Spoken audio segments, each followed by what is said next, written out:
ओम अज्ञानतिमिरान्धस्य ज्ञानाञ्जनशलाकयः चक्षुरुन्मिलितं येन तस्मै श्रीगुरुवे नमः। हरे कृष्णा। आज गीता श्रृंखला के सत्र क्रमांक 361 में आप सभी भक्तों का हार्दिक स्वागत है। आज हम श्रीमद् भगवद गीता के 10वें अध्याय के जो कि है श्री भगवान का ऐश्वर्य श्लोक क्रमांक 33 का अध्ययन करेंगे। आइए, श्लोक इस प्रकार है।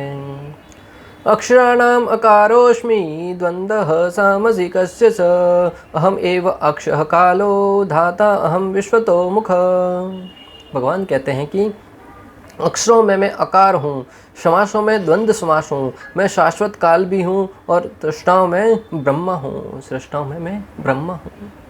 तो भगवान अपनी विभूतियों का वर्णन करते हुए यहाँ पर कह रहे हैं कि अक्षरों में मैं अकार हूँ, अर्थात अ के बिना कोई भी अक्षर पूर्ण नहीं माना जाता। संपूर्ण अक्षरों में अ है, उसका बहुत महत्व माना गया है। जैसे कोई भी शब्द बोलने के लिए क ख ग ग ड़, आप बोलिए क, उसमें भी अ आ रहा है, क ख में भी अ आ रहा है, ग उसमें भी ग में भी अ आ रहा है।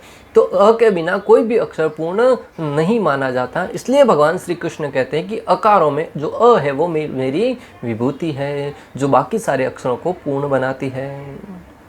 ऐतरेय आरण्यक उपनिषद में 1.3.6 में कहा गया है, अकारो वे सर्ववाक, अक्षर सभी अक्षरों का अक्षर माना गया है। सामासिक शब्दों में द्वंद्व हूँ क्योंकि इनमें दोनों अवयवों का बराबर महत्व है। जो सामासिक, जो एक दूसरे के समतुल्य होते हैं, जैसे माता पिता, राम कृष्ण, भाई बहन और जल सर, ऐसे अनेक शब्द होते हैं जो एक दूसरे के समानांतर होते हैं। उन दोनों का समान रूप से महत्व होता है। उसमें भगवान श्री कृष्ण कहते हैं कि समासों में द्वंद्व समासों, ऐसे जो शब्द होते हैं उसमें में द्वंद्व समासों जैसे दो शब्दों का मिलन है, वह भगवान श्री कृष्ण की विभूति है। संहार करने वालों में मैं अक्षय काल हूँ, जो संकर्षण भगवान के मुख से निकलने वाली अग्नि है जिसे पूरा ब्रह्मांड नष्ट हो रहा है। संहार करने वालों में भगवान कहते हैं कि मैं काल हूँ, कालोऽस्मि। यहाँ पे भगवान काल अपनी विभूति के बारे में बता रहे, परंतु एक ऐसी संस्था है जो अज्ञानता के कारण कहती है कि भगवान श्री कृष्ण जब कहते हैं कि काल है वो मेरी विभूति है, नष्ट करने वालों में या फिर संहार करने वालों में मैं काल हूँ, ऐसा जब भगवान श्री कृष्ण कहते हैं तो वो कहते हैं कि भगवद गीता भगवान श्री कृष्ण ने न बोलकर काल ने बोली है। किसने बोली है? काल ने। कुछ दिनों पहले हमारा उनकी से कुछ वार्तालाप भी हुआ, तो उन्होंने इसी श्लोक को कोट करते हुए कहा कि भगवान श्री कृष्ण स्वयं कह रहे हैं भगवद गीता 10.33 कि कालों, संहार करने वालों में मैं काल हूँ, अर्थात काल भगवद गीता को बोल रहा है, श्री कृष्ण नहीं बोल रहे हैं। काल है वो भगवान श्री कृष्ण के मुख से भगवद गीता को बुलवा रहा है। लगे हाथ हमने भी उनको कह दिया, जैसा कि अभी हमारा प्रसंग भी वही चल रहा है भगवद गीता का। भगवद गीता 10.20 से लेके भगवान श्री कृष्ण 10.40 तक अपनी विभूतियों के बारे में वर्णन कर रहे हैं। देवताओं में मैं इंद्र हूँ, अनेक प्रकार के पर्वतों में मैं मेरु हूँ, हिमालय हूँ। इस प्रकार समस्त पुरोहितों में किस प्रकार भगवान श्री कृष्ण है वो अपने को पुरोहितों की विभूति बताते हैं। और अनेक प्रकार के समस्त प्रकार के कार्यों में, वृक्षों में अश्वत्थ का वृक्ष, उसमें समस्त प्रकार के महत्वपूर्ण वस्तुओं में अपने आप को सर्वश्रेष्ठ वस्तु है वो अपने आप को बताते हैं। तो अलग अलग विभूतियों में अलग अलग अपना उल्लेख किया है। हमने कहा कि यहाँ पे अगर कहा गया है कि देवताओं में मैं इंद्र हूँ, तब आप तो आपके ही दृष्टिकोण से कहेंगे कि भगवद गीता भगवान श्री कृष्ण ने नहीं कही, इंद्र ने कही है। जब भगवान श्री कृष्ण कहते वृक्षों में अश्वत्थ का वृक्ष हूँ, तो आप कहेंगे भगवद गीता कृष्ण ने नहीं कही, अश्वत्थ के वृक्ष ने कही है। जब भगवान श्री कृष्ण कहते हैं कि मैं गाय, सर्वश्रेष्ठ सुरभि गाय हूँ, तब आप कहेंगे कि भगवद गीता तो सुरभि गाय ने बोली है। आपके दृष्टिकोण से जब पर्वतों में भगवान कहते हैं कि हिमालय हो, तो अब तो कहेंगे कि हिमालय ने भगवद गीता कही है। तो ये तो सही रूप से व्याख्या नहीं हुई। किसने कही है? आप निष्कर्ष तक तो पहुंचे। भगवान ने तो हर एक के बारे में कहा है कि शंकरों में मैं शिव हूँ, तो शिव जी ने भगवद गीता का उल्लेख किया है क्या? अलग अलग संस्थाएं अपने अपने स्थिति के अनुरूप उस भगवद गीता के ज्ञान को प्रकट करने का प्रयास करते हैं, परंतु अगर तत्व से देखा जाए, पूर्ण रूप से सही ज्ञान को देखा जाए, तो भगवद गीता भगवान श्री कृष्ण ने ही कही है। ये सारे के सारे अवयव के बारे में, अपनी विभूतियों के बारे में बताया गया, वो भगवान श्री कृष्ण की विभूति है। और उनको जब हम देखें, भगवान के उनको बताने का एक ही उद्देश्य था कि जब किसी भी ऐसे महान अस्तित्व को देखें, उनको भगवान की विभूति के रूप में देखते हुए भगवान श्री कृष्ण का महिमा गान किया जाए। परंतु आज के तथाकथित बुद्धिजीवी, अपने आप को जो ज्ञानी मानने वाले हैं, इन श्लोकों का अलग ही अर्थ निकाल बैठते हैं। तो उस व्यक्ति से हमारा वार्तालाप हो रहा था, उन्होंने रिप्लाई करना बंद कर दिया, चर्चा वहीं समाप्त हो गई।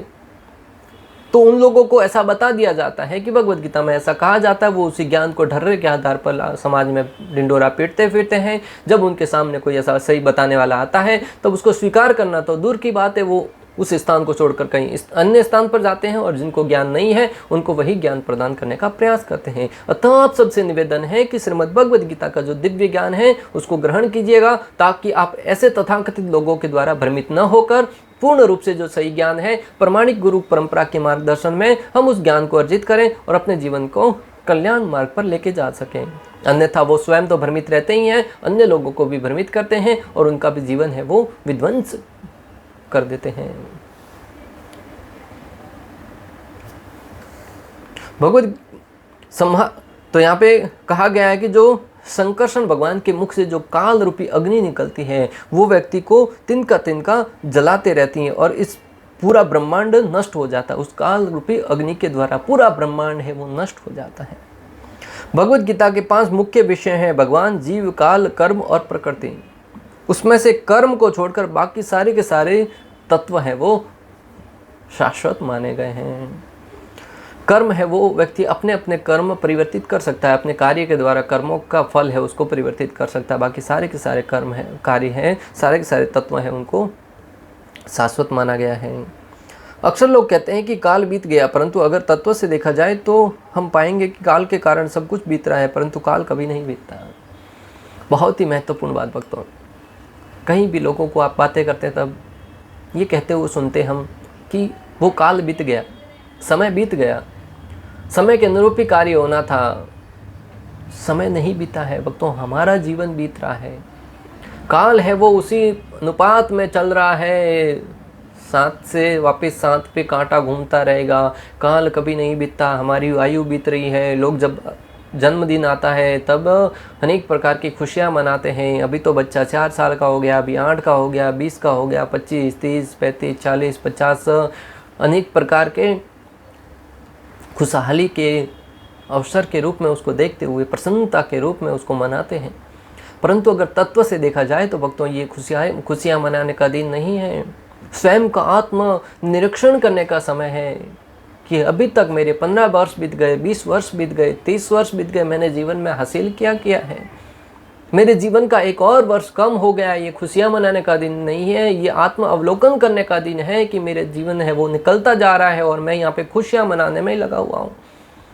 क्या मैंने आध्यात्मिक के क्षेत्र में कोई प्रगति करी है? क्या मैं अपने जीवन, अगले जीवन के बारे में कुछ तैयारियां कर पाया हूं कि नहीं? या फिर मात्र इस जीवन में आहार, निद्रा, भय, मैथुन में ही लगा रहा हूं? अज्ञानता के कारण मात्र इंद्रिय भोग में लग रहा हूं। व्यक्ति अज्ञानता के कारण जन्मदिन सेलिब्रेट करते हैं, अनेक प्रकार के उपहार ग्रहण करते हैं, लोगों को रिटर्न में उपहार प्रदान करते हैं, हैप्पी बर्थडे टू यू ऐसा बोलते हुए प्रतीत होते हैं। हाँ, बच्चों की प्रसन्नता के लिए करो, कोई बात नहीं, परंतु जब बड़े हो जाओ तब स्वयं का आत्म अवलोकन करो कि जन्मदिन मात्र सेलिब्रेट या उसको उत्सव के रूप में मनाने का समय नहीं है। जिनसे हमें जो प्राप्त हुआ है उनके सामने ग्रेटिट्यूड अर्थात उनको कृतज्ञता अर्पण करने का समय है। बड़ों से जाकर आशीर्वाद लो। अन्य लोगों में जो आवश्यकमंद लोग हैं उनमें पुण्य प्राप्त करने के लिए अनेक प्रकार के उपहार बांटो। लोगों को शिक्षा के क्षेत्र में प्रेरित करने के लिए आपके पास जो कुछ है उनको प्रदान कीजिएगा। आध्यात्मिक ज्ञान का प्रचार करने के लिए भगवद गीता और भागवतम जैसे ग्रंथों का वितरण कीजिएगा। गरीब और अनाथ आश्रम में जाकर उनके साथ समय व्यतीत कीजिए। गौ माता की प्रसन्नता के लिए गोदान कीजिएगा। भागवतम में वर्णन आता है भक्तों, जब भगवान श्री कृष्ण का जन्मदिन आता था तब नंद बाबा गायों को ब्राह्मणों को दान में देते थे, गोदान करते थे। दाना नाम पे सर्वेशाम गवाम दानम प्रशस्त थे। समस्त दानों में गोदान है वो सर्वश्रेष्ठ माना गया है। और आपका जन्मदिन आता है तब हमें भी शास्त्रों के अनुरूप उस जन्मदिन को मनाते हुए बड़ों का आशीर्वाद प्राप्त करें, मंदिर में जाकर भगवान से प्रार्थना करें और दूसरों की सहायता करने में, दूसरों को आदान प्रदान करने के लिए उनको फल या अनेक प्रकार का उपहार प्रदान करें। आज की संस्कृति है वो अलग तरीके से बीतती जा रही है। पाश्चात्य संस्कृति को अपने जीवन में उतारने के कारण लोग जन्मदिन के अवसर पर केक लाते हैं, उसको केक को कई बार तो लोग अपना चित्र उस केक के ऊपर लगवा देते हैं और उसी चित्र को काटते हुए प्रतीत होते हैं, अरे स्वयं के शरीर को काट रहा है तुम, प्रसन्नता में इतना भी ज्ञान नहीं रह रहा है कि तुम क्या कर रहा है। और उस केक को जो अनेक प्रकार का धन देकर 1000, 2000, 3000, 5000 देकर खरीदा था, खाने के लिए खरीदा था, परंतु क्या करते उस केक को लेकर जिसका जन्मदिन है उसके मुंह पे लगा देते, उसके बालों में, उसके शरीर पर, अनेक प्रकार के अंगों पर लगा देते। क्या उससे उसको प्रसन्नता होगी?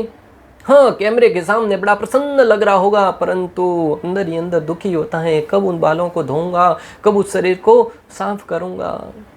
प्रसन्नता में लोगों को ये ध्यान नहीं रहता आज के लोगों को कि कौन सी खुशी का कार्य है और कौन सा दुविधा में डालने का।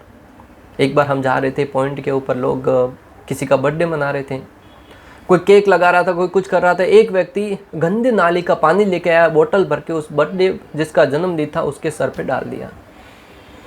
बाकी सब लोग को तो बड़ी प्रसन्नता हुई, हंस रहे थे उसको देख के, परंतु जिसके ऊपर डाला गया था वो अनुभव कर सकता, उसके चेहरे से हम देख पा रहे थे कि वो कितना दुखी था। होगा भी क्यों नहीं भक्तों, किसी के ऊपर गंदी नाली का पानी डाल दिया जाए उसको कितना दुख होता होगा। दोस्तों के सामने बयां तो नहीं कर पा रहा था, परंतु अंदर ही अंदर दुखी था। घर पे जाके कब स्वच्छ होगा। मैं आपको जो बताना चाह रहा हूँ, यही बताना चाह रहा हूँ कि जन्मदिन को इस रूप में मनाएं कि हमारे जीवन का 1 वर्ष और कम हो गया है। आपको प्रसन्न होने की आवश्यकता नहीं है, आत्म अवलोकन करने की आवश्यकता है। हमारा समय है वो कभी नहीं बीतता, हमारा जीवन बीतता जा रहा है, काल कभी बीतता नहीं है। काल के कारण सभी में परिवर्तन आता है, जैसे जीव का जन्म लेना, वृद्धि करना और समाप्त होना। काल के कारण सब कुछ समाप्त होता जा रहा है। हमारे दादा, परदादा, नाना, नानी सब चले गए, धीरे धीरे एक एक करके सारी पीढ़ी चली जाती हैं। एक दिन हमारा भी नंबर आएगा। तो काल के कारण जीवन में परिवर्तन आते हैं, परंतु काल में कोई परिवर्तन नहीं आता। जैसे बच्चे का जन्म होता है, कुछ समय तक रहता है, वृद्धि करता है, अपने जैसे गौण पदार्थ प्रकट करता है, क्षीण होता जाता है और अंत में मृत्यु हो जाती है। ये शरीर में परिवर्तन आते, ये भी काल के कारण ही आते हैं। भौतिक जगत में काल स्वामी के रूप में है, जो श्री कृष्ण की विभूति है, परंतु आध्यात्मिक जगत में काल का कोई प्रभाव नहीं है। भगवान ने क्या कहा कि नष्ट करने वालों में मैं काल हूँ। तो भौतिक जगत में जो काल है वो भगवान श्री कृष्ण की विभूति के रूप में कार्य करता है, परंतु आध्यात्मिक जगत में काल का कोई प्रभाव नहीं है। वहाँ पे दिन रात जन्म मृत्यु का कोई स्थान नहीं है। नित्य नवीन अवस्था में सारे पुरुष 16 साल की यौवन अवस्था में रहते हैं, भगवान श्री कृष्ण के साथ लीलाएं करते हैं, दिव्य आनंद का भोग करते हैं। वहाँ पर काल का कोई प्रभाव नहीं पड़ता। काल उपस्थित है, परंतु प्राधान्य भगवान श्री कृष्ण का है, प्राधान्य काल का नहीं है। काल है वो इस भौतिक जगत में ही काल का प्राधान्य है, वो भगवान श्री कृष्ण की विभूति के रूप में है। सृष्टिकर्ताओं में चतुर्मुखी ब्रह्मा हूँ। भगवान कहते हैं कि जिस सृष्टि करने वालों में है, छोटी मोटी सृष्टि सब लोग करते हैं। कुत्ता बिल्ली है वो भी सृष्टि करते हैं अपने बच्चों का जन्म देकर। एक तरीके से देखा जाए तो पिता है वो भी बच्चों का जन्म देता है, उसका पालन पोषण करता है, वो सृष्टि करता ही हुआ। एक राजा है वो एक राज्य का पूरा पालन पोषण करता है। देश का प्रधानमंत्री पूरे देश का पालन पोषण करता है, तो उनको भी सृष्टिकर्ता माना जाता है। परंतु समस्त सृष्टिकर्ताओं में सबसे बड़े सृष्टिकर्ता है ब्रह्मा जी, जो सृष्टि के प्रथम जीव है, और उन्होंने ही संपूर्ण सृष्टि का प्राकट्य भगवान श्री विष्णु की सहायता से करा। तो भगवान कहते हैं कि उन समस्त सृष्टिकर्ताओं में मैं चतुर्मुखी ब्रह्मा हूँ। इस सृष्टि में प्राय प्रत्येक जीव सृजन करता है, जो अन्य जीवों का सृजन करता है, परंतु उन सब में ब्रह्मा जी प्रमुख हैं, अतः वे भगवान की विभूति माने गए हैं। भागवतम में वर्णन आता है, विलोकयन्ति भूतानि भूतान्यादौ प्रजापति स्त्रीं चक्रेष्वदे अर्धया पुंसां मतिर्हता। अर्थात सृष्टि के पूर्व प्रारंभ में ब्रह्मा जी ने देखा, सृष्टि के प्रारंभ में ब्रह्मा जी की जीवात्माओं के पिता ब्रह्मा जी ने देखा कि समस्त जीवात्मा विरक्त हो रहे हैं, अतः उन्होंने जनसंख्या बढ़ाने के उद्देश्य से पुरुष के आधे अंग से स्त्री की रचना की, क्योंकि स्त्री का आचरण मनुष्य के मन को हर लेता है। जिस प्रकार कोई कंपनी का मालिक अपने कंपनी का उत्पादन बढ़ाने के उद्देश्य से हमेशा प्रयासरत रहता है। ऐसा करूँगा तो कंपनी का उत्पादन बढ़ जाएगा, लोगों में उसका वितरण बढ़ जाएगा। अनेक प्रकार के विज्ञापन वगैरह भी इसी उद्देश्य से लाए जाते हैं कि ज़्यादा से ज़्यादा लोगों तक इसके विषय में ज्ञान दिया जाए और लोगों को प्रलोभन देकर हमारी कंपनी का जो उत्पादन है उसको बढ़ाया जाए। उसी प्रकार ब्रह्मा जी भी अपनी कंपनी का उत्पादन बढ़ाना चाह रहे थे, सृष्टि का निर्माण करने में बहुत बड़े मास पर, बड़े लेवल पर उसका विस्तार करना चाह रहे थे। परंतु प्रारंभ में जिनको भी जन्म देते थे वो विरक्त हो जाता था। ऋषि मुनि है, सतोष कुमार है, विरक्त होकर भगवान श्री हरि की भक्ति में लग जा रहे थे। तो ब्रह्मा जी को इससे दुख हुआ। ब्रह्मा जी ने बुद्धि का प्रयोग किया। जैसे कोई कंपनी का मालिक अनेक बहुत ही आकर्षक अनेक प्रकार के नियम लाते हैं या स्कीम लाते हैं जिसके द्वारा जो ग्राहक है वो उनके प्रति आकर्षित होते हैं। ये लेंगे तो ये फ्री, इसके साथ ये फ्री। उसी प्रकार ब्रह्मा जी ने भी इस सृष्टि को बहुत बड़े लेवल पर उसका विस्तार करने के लिए पुरुष के आधे शरीर से स्त्री का निर्माण किया और उसी स्त्री के अंदर ऐसी आकर्षण शक्ति डाली जिसके द्वारा पुरुष है वो हमेशा लालायित रहता है, पुरुष है वो आकर्षित रहता है। इसी कारण सृष्टि में पुरुष और स्त्री में बहुत बड़ा आकर्षण रहता है और सृष्टि का निर्माण है वो बड़े लेवल पर होने लगा। और ये भगवान ब्रह्मा जी के द्वारा स्त्री का निर्माण करने के कारण ही हुआ, अन्यथा पुरुष है वो सब विरक्त होते जा रहे थे। भागवतम 1.3.2 में भी ब्रह्मा जी के प्राकट्य के विषय में वर्णन आता है। पुरुष के एक अंश गर्भोदक्षय विष्णु ब्रह्मांड के जल के भीतर लेटते हैं। उनके शरीर के नाभि सरोवर से एक कमल नाल अंकुरित होता है। इस नाल के ऊपर खिले कमल पुष्प से ब्रह्मांड के समस्त शिलियों के स्वामी ब्रह्मा प्रकट होते हैं। भगवान श्री विष्णु के नाभि से कमल नाल अर्थात कमल पुष्प प्रकट होता है और उस कमल के ऊपर ब्रह्मा जी का प्राकट्य होता है और फिर ब्रह्मा जी इस सृष्टि का निर्माण करते हैं। ब्रह्मा जी समस्त जीवों के पिता हैं और ब्रह्मांड की सुगढ़ अभिकल्पना तथा संचालन में लगे समस्त देवता रूप शिल्पियों के स्वामी हैं। इसलिए देवताओं के जीवन में जब भी कोई संकट आता है वे ब्रह्मा जी के पास जाते हैं और जो भी सृष्टि का पालन पोषण करने में या उनकी संरचना करने में लगे हुए उनमें सबसे ब्रह्मा जी हैं वो सबसे सर्वश्रेष्ठ माने गए, बड़े शिल्पकार माने गए हैं। इसलिए वो भगवान की विभूति हैं। समस्त देवताओं में भी सर्वश्रेष्ठ ब्रह्मा जी को माना गया है। वैसे तो देवों के देव महादेव कहा जाता है, परंतु देवताओं के जीवन में जब संकट आते हैं वो ब्रह्मा जी के पास जाते हैं, ब्रह्मा जी शिव जी के पास जाते हैं और शिव जी समस्त देवताओं को साथ लेकर अगर संकट का निवारण नहीं होता है तो भगवान श्री विष्णु के पास जाते हैं। या कई बार देखा जाता है कि देवतागण ब्रह्मा जी के पास जाते हैं, ब्रह्मा जी सीधा भगवान श्री विष्णु के पास जाते हैं। शिव जी को कोई दखलंदाजी करना नहीं चाहते हैं कि शिव जी अपनी समाधि में अपनी तपस्या में लीन रहते हैं, उनको डिस्टर्ब नहीं करना चाहते हैं। इस कमल नाल के भीतर ग्रह मंडल के 14 लोक हैं जिनमें से पृथ्वी ग्रह तथा वैसे ही अन्य ग्रह मध्य में स्थित हैं। इनके ऊपर की ओर उत्तम ग्रह मंडल है और सबसे ऊपरी लोक ब्रह्मलोक या सत्यलोक कहा जाता है। इसी कमल नल में जो भगवान श्री विष्णु के नाभि से प्रकट होता है उसमें अनेक प्रकार के 14 लोक माने गए हैं। 7 लोक ऊपर हैं, 7 लोक नीचे हैं और उसमें सबसे ऊपर है सत्यलोक। भगवान के धाम के जस्ट नीचे वो सत्यलोक है, ब्रह्मलोक माना गया जहाँ पे ब्रह्मा जी निवास करते हैं।